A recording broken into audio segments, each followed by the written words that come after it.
ಒಮ್ಮೆ ಒಬ್ಬ ಕಳ್ಳ ರಾಧಾಕಾಂತ ದೇವಾಲಯಕ್ಕೆ ನುಗ್ಗಿ ದೇವರ ಆಭರಣಗಳನ್ನು ಕದ್ದುಕೊಂಡು ಹೋಗಿಬಿಟ್ಟ.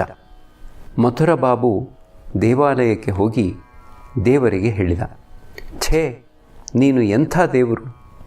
ನೀನು ನಿನ್ನ ಒಡವೆಯನ್ನು ರಕ್ಷಿಸಿಕೊಳ್ಳಲಾರದೆ ಹೋದೆಯಲ್ಲ. ನಾನು ಮಥುರ ಬಾಬುವಿಗೆ ಹೇಳಿದೆ, ನಿನ್ನದು ಎಂಥ ಬುದ್ಧಿ! ಸಾಕ್ಷಾತ್ ಲಕ್ಷ್ಮಿಯನ್ನೇ ದಾಸಿಯನ್ನಾಗಿ ಮಾಡಿಕೊಂಡು ಆಕೆಯಿಂದ ಪಾದಸೇವೆ ಕೈಕೊಳ್ಳುತ್ತಿರುವ ಶ್ರೀಮನ್ನಾರಾಯಣನಿಗೆ ಐಶ್ವರ್ಯದ ಅಭಾವವಿರುವುದೇ. ಆ ಒಡವೆ ನಿನಗೇನೋ ಬಹಳ ಬೆಲೆಯುಳ್ಳ ವಸ್ತು ಆಗಿರಬಹುದು, ಆದರೆ ಭಗವಂತನಿಗೆ ಅವೆಲ್ಲ ಕೆಲವು ಮಣ್ಣಿನ ಹೆಂಟೆ ಮಾತ್ರ. ಛೇ, ನೀನು ಇಂಥ ಬುದ್ಧಿಯಿಲ್ಲದ ಮಾತನ್ನು ಎಂದಿಗೂ ಆಡಬಾರದಾಗಿತ್ತು. ನೀನು ಭಗವಂತನಿಗೆ ಏನು ಐಶ್ವರ್ಯಗಳನ್ನು ತಾನೇ ಕೊಡಬಲ್ಲೆ? ಅದಕ್ಕಾಗಿಯೇ ನಾನು ಹೇಳುವುದು, ಯಾರಿಗೆ ಯಾರಿಂದ ಆನಂದ ದೊರೆಯುವುದೋ ಅವರು ಅವರಿಗಾಗಿಯೇ ಅಪೇಕ್ಷೆ ಪಡುತ್ತಾರೆ. ಆ ವ್ಯಕ್ತಿಯ ಮನೆ ಎಲ್ಲಿದೆ? ಅವರಿಗೆ ಎಷ್ಟು ಮನೆಗಳಿವೆ? ಎಷ್ಟು ತೋಟ ಕುಡಿಕೆಗಳಿವೆ? ಆಳು ಕಾಳು ಎಷ್ಟು ಜನ ಇದ್ದಾರೆ? ದಾಸಿ ಗೀಸಿಯರು ಎಷ್ಟು ಮಂದಿ? ಇವುಗಳ ಸುದ್ದಿ ಸಮಾಚಾರಗಳಿಂದ ಅವರಿಗೇನು ಪ್ರಯೋಜನ? ನರೇಂದ್ರ ಕಣ್ಣಿಗೆ ಬಿದ್ದ ಎಂದರೆ ಎಲ್ಲವೂ ಮರೆತು ಹೋಗಿಬಿಡುತ್ತದೆ. ಆತನ ಮನೆ ಎಲ್ಲಿದೆ? ಆತನ ತಂದೆಗೆ ಏನು ಕೆಲಸ? ಆತನಿಗೆ ಎಷ್ಟು ಜನ ಸಹೋದರರಿದ್ದಾರೆ? ಇವೇ ಮೊದಲಾದ ಪ್ರಶ್ನೆಯನ್ನು ಮರೆತೂ ನಾನು ಅವನಿಗೆ ಇದುವರೆಗೆ ಒಂದು ದಿನವೂ ಹಾಕಿಲ್ಲ. ಭಗವಂತನ ಮಾಧುರ್ಯ ರಸದಲ್ಲಿ ಮುಳುಗಿ ಹೋಗಿಬಿಡು. ಆತನ ಅನಂತ ಸೃಷ್ಟಿಯ, ಆತನ ಅನಂತ ಐಶ್ವರ್ಯದ ಸುದ್ದಿ ಸಮಾಚಾರ ನಮಗೇಕೆ? ಪರಮಹಂಸರು ಹಾಡುತ್ತಿದ್ದಾರೆ. ಮುಳುಗು ಮುಳುಗು ಮನವೇ ಹಿರಿಯೊಲವಿನ ಕಡಲಾಳಕ್ಕೆ, ಮುಳುಗು ಮುಳುಗು ಒಳಗೆ. ಶ್ರೀರಾಮಕೃಷ್ಣರು ಮಾತು ಮುಂದುವರಿಸುತ್ತಿದ್ದಾರೆ. ಹೌದು, ನಿಜ. ಭಗವಂತನ ದರ್ಶನ ದೊರೆತ ಮೇಲೆ ಭಕ್ತನಿಗೆ ಇಚ್ಛೆಯಾಗುತ್ತದೆ, ಆತನ ಲೀಲೆ ನೋಡೋಣ ಅಂತ. ರಾವಣನನ್ನು ವಧಿಸಿದ ನಂತರ ಶ್ರೀರಾಮಚಂದ್ರ ಲಂಕಾಪುರಿಯನ್ನು ಪ್ರವೇಶ ಮಾಡಿದ. ವೃದ್ಧೆಯಾದ ರಾವಣನ ತಾಯಿ ನಿಕಷೆ ಪ್ರಾಣ ರಕ್ಷಣೆಗಾಗಿ ಸುಮ್ಮನೆ ಓಡಲಾರಂಭಿಸಿದಳು. ಲಕ್ಷ್ಮಣ ರಾಮನನ್ನು ಕೇಳಿದ, ರಾಮ, ಇದೇನು ಆಶ್ಚರ್ಯ! ಈ ನಿಕಷೆ ಇಷ್ಟೊಂದು ವೃದ್ಧೆಯಾಗಿದ್ದಾಳೆ, ಇಷ್ಟೊಂದು ಪುತ್ರ ಶೋಕ ಪಡೆದಿದ್ದಾಳೆ, ಆದರೂ ಪ್ರಾಣ ಭಯದಿಂದ ಓಡಿ ಹೋಗುತ್ತಾ ಇದ್ದಾಳಲ್ಲ, ಏನಾಶ್ಚರ್ಯ? ಶ್ರೀರಾಮಚಂದ್ರ ನಿಕಷೆಗೆ ಅಭಯದಾನವಿತ್ತು ಹತ್ತಿರಕ್ಕೆ ಕರೆಸಿಕೊಂಡು ಆಕೆ ಓಡಿ ಹೋಗುತ್ತಿದ್ದುದಕ್ಕೆ ಕಾರಣ ಕೇಳಲಾಗಿ ಆಗ ಹೇಳಿದಳು, ಹೇ ರಾಮ, ನಾನು ಇಲ್ಲಿಯವರೆಗೆ ಬದುಕಿಕೊಂಡಿದ್ದುದರಿಂದ ಇದುವರೆಗೆ ನಿನ್ನ ಅನೇಕ ಲೀಲೆಗಳನ್ನು ನೋಡಿದ್ದೇನೆ. ನೀನು ಇನ್ನೂ ಮಾಡಬಹುದಾದ ಲೀಲೆಗಳನ್ನು ನೋಡಲು ಇನ್ನೂ ಹೆಚ್ಚು ಕಾಲ ಬದುಕಿರಬೇಕು ಎಂಬುದಾಗಿ ಇಚ್ಛೆಯಾಗುತ್ತದೆ. ಎಲ್ಲರೂ ನಗುತ್ತಿದ್ದಾರೆ. ಶಿವನಾಥನಿಗೆ, ನಿಮ್ಮನ್ನು ನೋಡಲು ನನಗೆ ಇಚ್ಛೆಯಾಗುತ್ತದೆ. ಶುದ್ಧಾತ್ಮರನ್ನು ನೋಡದೆ ಮಾತನಾಡದೆ ನಾನು ಹೇಗೆ ಬದುಕಿಕೊಂಡಿರಲಿ?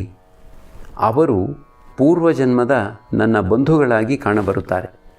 ಒಬ್ಬ ಬ್ರಾಹ್ಮ ಭಕ್ತ, ಮಹಾಶಯರೇ, ನಿಮಗೆ ಜನ್ಮಾಂತರದಲ್ಲಿ ನಂಬಿಕೆ ಇದೆಯೇ? ಶ್ರೀರಾಮಕೃಷ್ಣರು, ಹೌದು, ಜನ್ಮಾಂತರ ಇದೆ ಎಂದು ಕೇಳಿದ್ದೇನೆ. ಭಗವಂತನ ಕಾರ್ಯ ಏನು ಎಂಬುದನ್ನು ನಮ್ಮ ಈ ಅಲ್ಪ ಬುದ್ಧಿಯಿಂದ ಅರಿಯುವ ಬಗೆ ಹೇಗೆ? ಜನ್ಮಾಂತರದ ಸಂಬಂಧವಾಗಿ ಅನೇಕರು ಹೇಳಿದ್ದಾರೆ. ಆದ್ದರಿಂದ ಅದರಲ್ಲಿ ನಂಬಿಕೆ ಇಡದೆ ಇರಲಾಗುವುದಿಲ್ಲ. ಭೀಷ್ಮ ಶರಶಯ್ಯೆಯಲ್ಲಿ ಮಲಗಿ ಸಾಯುವುದರಲ್ಲಿದ್ದಾಗ ಪಾಂಡವರು ಶ್ರೀಕೃಷ್ಣನೊಡನೆ ಆತನ ಸುತ್ತಲೂ ನಿಂತುಕೊಂಡಿದ್ದರು. ಆ ಮಹಾವೀರನ ಕಣ್ಣಿನಲ್ಲಿ ನೀರು ತೊಟ್ಟಿಕ್ಕುತ್ತಿರುವುದು ಅವರ ಕಣ್ಣಿಗೆ ಬಿತ್ತು. ಅರ್ಜುನ ಶ್ರೀಕೃಷ್ಣನಿಗೆ ಹೇಳಿದ, ಸೋದರ, ಏನಾಶ್ಚರ್ಯ ಇದು! ಸತ್ಯವಾದಿ, ಜಿತೇಂದ್ರಿಯ, ಜ್ಞಾನಿ ಇವೆಲ್ಲ ಆದ ಅಷ್ಟವಸುಗಳಲ್ಲಿ ಒಬ್ಬನಾದ ನಮ್ಮ ಈ ಪಿತಾಮಹ ಭೀಷ್ಮದೇವನೂ ಮಾಯೆಯ ದೆಸೆಯಿಂದ ಈಗ ದೇಹತ್ಯಾಗವಾಗುವ ಸಮಯದಲ್ಲಿ ಅಳುತ್ತಾ ಇದ್ದಾನಲ್ಲ. ಶ್ರೀಕೃಷ್ಣ ಭೀಷ್ಮನಿಗೆ ಇದನ್ನು ತಿಳಿಸಲಾಗಿ ಆತ ಹೇಳಿದ, ಓ ಕೃಷ್ಣ, ನಾನು ಅದಕ್ಕಾಗಿ ಅಳುತ್ತಿಲ್ಲ ಎಂಬುದು ನಿನಗೆ ಗೊತ್ತಿದೆ. ಸಾಕ್ಷಾತ್ ಭಗವಂತನೇ ಪಾಂಡವರ ಸಾರಥಿಯಾಗಿದ್ದರೂ ಅವರ ದುಃಖಕ್ಕೂ ವಿಪತ್ತಿಗೂ ಕೊನೆಯೇ ಇಲ್ಲವಲ್ಲ ಎಂಬ ಒಂದು ಭಾವನೆಯಿಂದ ಭಗವಂತನ ಕಾರ್ಯ ಎಳ್ಳಷ್ಟೂ ನನಗೆ ಅರ್ಥವಾಗುತ್ತಿಲ್ಲವಲ್ಲ ಎಂಬುದಾಗಿ ಭಾವಿಸಿ ಅಳುತ್ತಿದ್ದೇನೆ. ಈಗ ಸಮಾಜ ಗೃಹದಲ್ಲಿ ಸಾಯಂ ಉಪಾಸನೆ ಆರಂಭವಾಯಿತು. ಸಮಯ 8:30. ಸ್ವಲ್ಪ ಹೊತ್ತಿನಲ್ಲೇ ಚಂದ್ರೋದಯವಾಯಿತು. ಉದ್ಯಾನವನದ ವೃಕ್ಷಲತಾ ಪಲ್ಲವಗಳು ಶರಶ್ಚಂದ್ರನ ವಿಮಲ ಕಿರಣಗಳಿಂದ ಬೆಳಗಲಾರಂಭಿಸಿದವು. ಉಪಾಸನೆ ಮುಗಿದ ನಂತರ ಸಂಕೀರ್ತನೆ ಆರಂಭವಾಯಿತು. ಪರಮಹಂಸರು ಭಗವತ್ ಪ್ರೇಮದಿಂದ ಮತ್ತರಾಗಿ ನರ್ತಿಸುತ್ತಿದ್ದಾರೆ. ಬ್ರಾಹ್ಮ ಭಕ್ತರು ತಾಳ ಮೃದಂಗಗಳೊಡನೆ ಅವರನ್ನು ಸುತ್ತುಗಟ್ಟಿ ನರ್ತಿಸುತ್ತಿದ್ದಾರೆ. ಭಗವಂತನ ಸಾಕ್ಷಾತ್ಕಾರ ದೊರೆತು ಬಿಟ್ಟಿದೆಯೋ ಏನೋ ಎಂಬಂತೆ ಎಲ್ಲರೂ ಭಾವದಿಂದ ಮಕ್ತರಾಗಿ ಬಿಟ್ಟಿದ್ದಾರೆ. ಭಗವನ್ನಾಮದ ಧ್ವನಿ ಆ ಸ್ಥಳದಲ್ಲೆಲ್ಲ ಸುಮ್ಮನೆ ಪ್ರತಿಧ್ವನಿತವಾಗುತ್ತಿದೆ.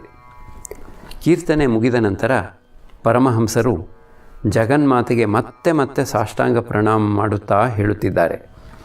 ಭಾಗವತ, ಭಕ್ತ, ಭಗವಾನ್, ಜ್ಞಾನಿಗಳ ಚರಣಗಳಿಗೆ ಪ್ರಣಾಮ. ಸಾಕಾರವಾದಿ ಭಕ್ತರ, ನಿರಾಕಾರವಾದಿ ಭಕ್ತರ ಚರಣಗಳಿಗೆ ಪ್ರಣಾಮ. ಹಿಂದಿನ ಕಾಲದ ಬ್ರಹ್ಮಜ್ಞಾನಿಗಳ ಚರಣಗಳಿಗೂ ಬ್ರಾಹ್ಮ ಸಮಾಜದ ಈಗಿನ ಕಾಲದ ಬ್ರಹ್ಮಜ್ಞಾನಿಗಳ ಚರಣಗಳಿಗೂ ಪ್ರಣಾಮ. ವೇಣಿ ಮಾಧವ ಅನೇಕ ವಿಧದ ಭಕ್ಷ್ಯಭೋಜ್ಯಗಳನ್ನು ಮಾಡಿಸಿ ಭಕ್ತರೆಲ್ಲರಿಗೂ ಊಟಕ್ಕೆ ಬಡಿಸಿದ. ಪರಮಹಂಸರು ಭಕ್ತರೊಡನೆ ಕುಳಿತು ಆನಂದದಿಂದ ಪ್ರಸಾದ ಸ್ವೀಕರಿಸುತ್ತಿದ್ದಾರೆ. 15ನೇ ನವೆಂಬರ್ 1882, ಕಾರ್ತಿಕ ಶುಕ್ಲ ಪಂಚಮಿ, ಬುಧವಾರ. ಪರಮಹಂಸರು ರಾಖಾಲನೇ ಮೊದಲಾದ ಒಬ್ಬಿಬ್ಬರು ಭಕ್ತರೊಡನೆ ಮಾಸ್ಟರನ್ನೂ ವಿಲ್ಸನ್ ಸರ್ಕಸ್ಸಿಗೆ ಕರೆದುಕೊಂಡು ಹೋಗಲು ವಿದ್ಯಾಸಾಗರನ ಶಾಲೆಯ ಹತ್ತಿರಕ್ಕೆ ಗಾಡಿಯಲ್ಲಿ ಬಂದರು. ಈಗ ಎಲ್ಲರೂ ಮೈದಾನದ ಕಡೆ ತೆರಳುತ್ತಿದ್ದಾರೆ. ಗಾಡಿ ಜನಸಂದಣಿಯಿಂದ ಕೂಡಿದ ಚಿತ್ಪುರ ರಸ್ತೆಯ ಮಾರ್ಗವಾಗಿ ಹೋಗಲಾರಂಭಿಸಿತು. ಪರಮಹಂಸರ ಆನಂದಕ್ಕೆ ಪಾರವೇ ಇಲ್ಲ. ಚಿಕ್ಕ ಮಕ್ಕಳ ಹಾಗೆ ಗಾಡಿಯ ಈ ಕಡೆಯ ಕಿಟಕಿಯಿಂದ ಒಮ್ಮೆ, ಆ ಕಡೆಯ ಕಿಟಕಿಯಿಂದ ಒಮ್ಮೆ, ಹೀಗೆ ಹೊರಕ್ಕೆ ಬಗ್ಗಿ ನೋಡುತ್ತಾ ರಸ್ತೆಯ ಜನರನ್ನು ಸಂಬೋಧಿಸುತ್ತಿರುವರೋ ಏನೋ ಎಂಬಂತೆ ತಮಗೆ ತಾವೇ ಹೇಳಿಕೊಳ್ಳುತ್ತಿದ್ದಾರೆ. ಹೊಟ್ಟೆಪಾಟಿಗಾಗಿ ಎಲ್ಲರೂ ಹೋಗುತ್ತಿದ್ದಾರೆ. ಭಗವಂತನ ಕಡೆಗೆ ದೃಷ್ಟಿಯನ್ನೇ ಇಟ್ಟಿಲ್ಲ. ಗಾಡಿ ಸರ್ಕಸ್ಸಿನ ಹತ್ತಿರಕ್ಕೆ ಬಂದಿತು. ಭಕ್ತರು ಸುಲಭ ಬೆಲೆಯ ಟಿಕೆಟ್ಟುಗಳನ್ನು ಕೊಂಡುಕೊಂಡು ಪರಮಹಂಸರನ್ನು ಒಂದು ಎತ್ತರವಾದ ಜಾಗದಲ್ಲಿ ಕೂರಿಸಿ ತಾವೂ ಒಂದು ಬೆಂಚಿನ ಮೇಲೆ ಕುಳಿತುಕೊಂಡರು. ಪರಮಹಂಸರು ಆನಂದದಿಂದ ಹೇಳುತ್ತಿದ್ದಾರೆ, ಭೇಷ್, ಇಲ್ಲಿಂದ ಬಹಳ ಚೆನ್ನಾಗಿ ಕಾಣುತ್ತದೆ. ರಂಗಭೂಮಿಯಲ್ಲಿ ಅನೇಕ ವಿಧವಾದ ಸಾಹಸ ಕಾರ್ಯಗಳು ನಡೆಯಲಾರಂಭಿಸಿದವು. ಒಂದು ಕುದುರೆ ಒಂದು ಗುಂಡಾದ ಮಾರ್ಗದಲ್ಲಿ ಓಡಲಾರಂಭಿಸಿತು. ಅದರ ಮೇಲೆ ಒಬ್ಬ ಆಂಗ್ಲ ಮಹಿಳೆ ಒಂಟಿ ಕಾಲಿನಲ್ಲಿ ನಿಂತುಕೊಂಡಿದ್ದಳು. ಆಕೆಯ ಮುಂದೆ ಮಧ್ಯೆ ಮಧ್ಯೆ ಆ ದಾರಿಯ ಮೇಲೆ ಕಬ್ಬಿಣದ ಭಾರಿ ಭಾರಿ ಉಂಗುರಗಳನ್ನು ನೇತು ಹಾಕಿದ್ದರು. ಕುದುರೆ ಪ್ರತಿಯೊಂದು ಉಂಗುರದ ಕೆಳಗೆ ಹೋದಾಗ ಎಲ್ಲ ಆ ಮಹಿಳೆ ಕುದುರೆಯಿಂದ ನೆಗೆದು ಆ ಉಂಗುರದ ಮೂಲಕ ಹಾದು ಮತ್ತೆ ಒಂಟಿ ಕಾಲಿನಲ್ಲೇ ಆ ಕುದುರೆಯ ಬೆನ್ನು ಮೇಲಕ್ಕೆ ಇಳಿದು ಮುಂದುವರಿಯುತ್ತಿದ್ದಳು. ಕುದುರೆ ಆ ಗುಂಡಾದ ಮಾರ್ಗದಲ್ಲಿ ಮತ್ತೆ ಮತ್ತೆ ಸುತ್ತುತ್ತಲೇ ಇತ್ತು. ಆ ಮಹಿಳೆ ಕೂಡ ಎಲ್ಲೂ ತಪ್ಪದೆ ಆ ಕುದುರೆಯ ಮೇಲೆ ಸಕಾಲಕ್ಕೆ ಆ ಉಂಗುರಗಳ ಮೂಲಕ ಹಾದು ಹಾದು ಉಳಿದು ಮುಂದುವರಿಯುತ್ತಲೇ ಇದ್ದಳು. ಸರ್ಕಸ್ಸು ಮುಗಿಯಿತು. ಪರಮಹಂಸರು ಮತ್ತು ಭಕ್ತರು ಗಾಡಿಯ ಹತ್ತಿರಕ್ಕೆ ಬಂದರು. ಚಳಿ ಶುರುವಾಗಿದೆ. ಹಸಿರು ಶಾಲು ಹೊದ್ದುಕೊಂಡು ಪರಮಹಂಸರು ಭಕ್ತರೊಡನೆ ಮಾತುಕತೆಯಾಡುತ್ತಾ ಮೈದಾನದಲ್ಲಿ ನಿಂತುಕೊಂಡಿದ್ದಾರೆ. ಶ್ರೀರಾಮಕೃಷ್ಣರು ಮಾಸ್ಟರಿಗೆ ತೋರಿಸುತ್ತಿದ್ದಾರೆ. ನೋಡಿದೆಯೋ ಹೇಗೆ ಆ ಕುದುರೆ ಮಿಂಚಿನ ವೇಗದಲ್ಲಿ ಓಡುತ್ತಿದ್ದರೂ ಆ ಮಹಿಳೆ ಒಂಟಿ ಕಾಲಿನಲ್ಲಿ ಅದರ ಮೇಲೆ ನಿಂತುಕೊಂಡಿರುತ್ತಿದ್ದಳು. ಅದು ಎಂಥ ಕಷ್ಟವಾದ ಸಾಹಸ ಕಾರ್ಯ. ಆಕೆ ಬಹಳ ಕಾಲ ಅಭ್ಯಾಸ ಮಾಡಿರಬೇಕು.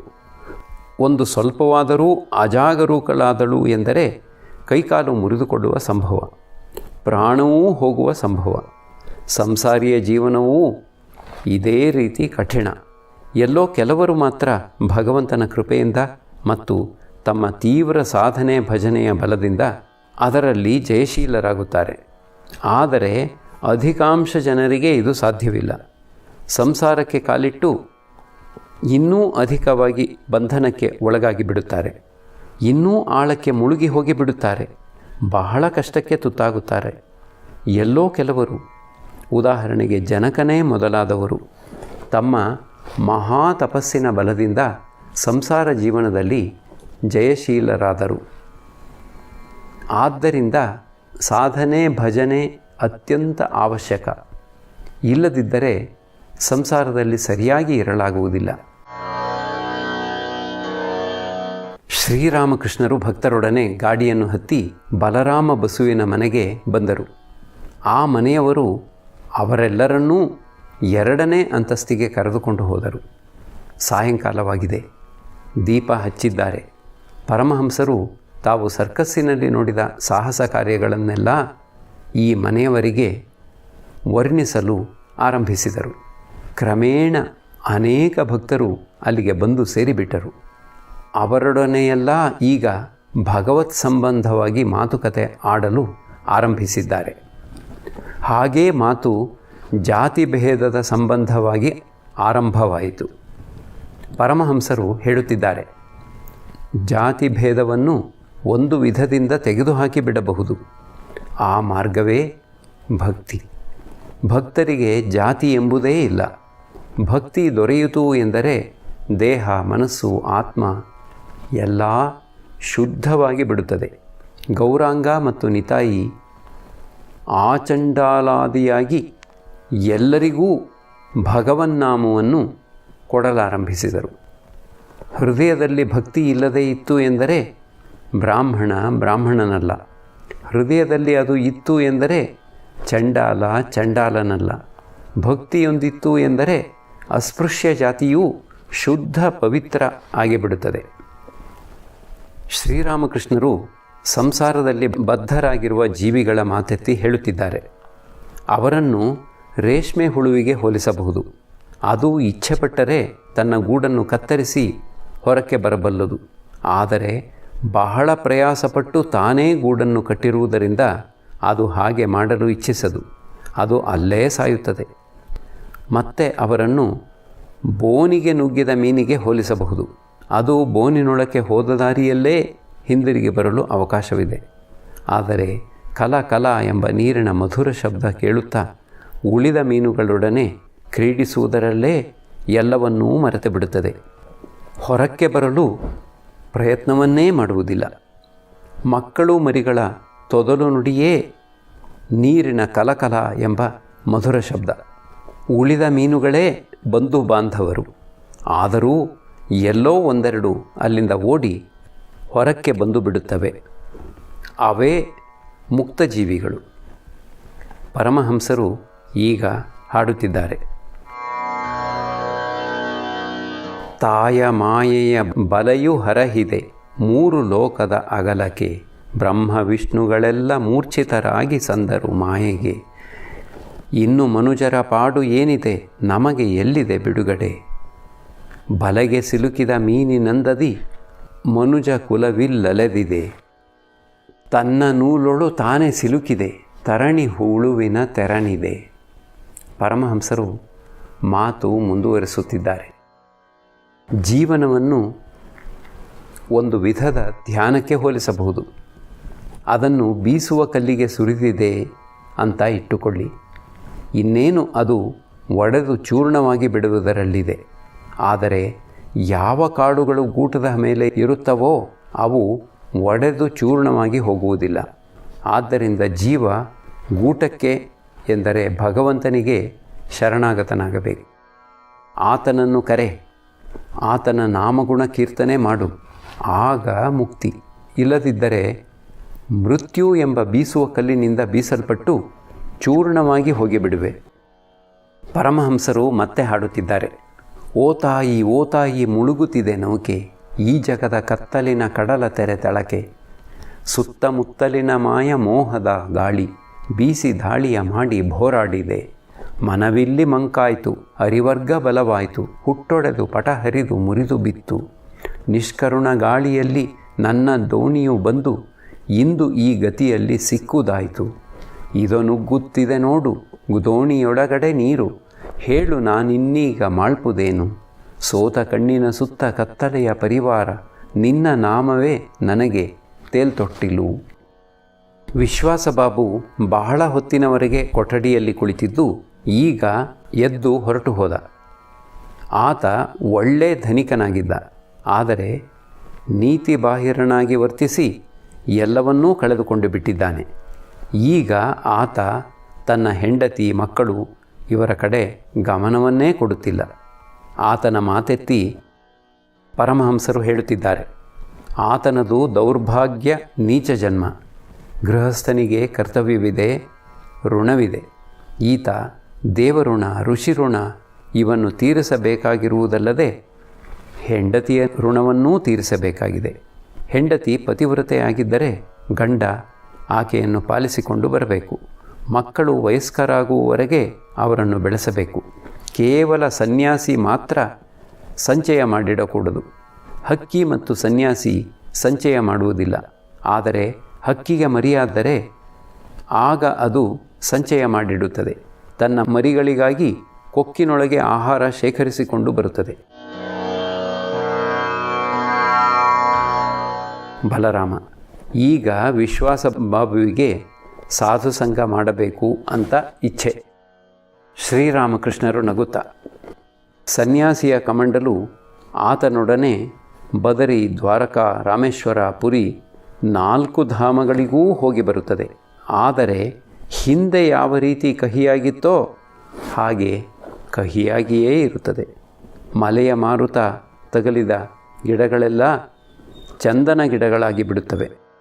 ಆದರೆ ಹತ್ತಿಯ ಗಿಡ, ಅಶ್ವತ್ಥ ಗಿಡ, ಅಮಟೆಕಾಯಿಯ ಮರ ಇವು ಮಾತ್ರ ಚಂದನ ಗಿಡಗಳಾಗಿ ಪರಿವರ್ತನೆ ಹೊಂದುವುದಿಲ್ಲ. ಕೆಲವರು ಸಾಧು ಸಂಘ ಮಾಡುತ್ತಾರೆ ಗಾಂಜಾ ಕುಡಿಯುವುದಕ್ಕೆ. ನಗು. ಸಾಧುಗಳು ಗಾಂಜಾ ಕುಡಿಯುವ ಅಭ್ಯಾಸ ಇಟ್ಟುಕೊಂಡಿರುವುದರಿಂದ ಜನರು ಅವರ ಹತ್ತಿರಕ್ಕೆ ಬಂದು ಅವರಿಗೆ ಗಾಂಜಾ ತಯಾರು ಮಾಡಿಕೊಟ್ಟು ತಾವೂ ಅವರ ಪ್ರಸಾದ ಸ್ವೀಕರಿಸುತ್ತಾರೆ. ಎಲ್ಲರೂ ನಗುತ್ತಾರೆ.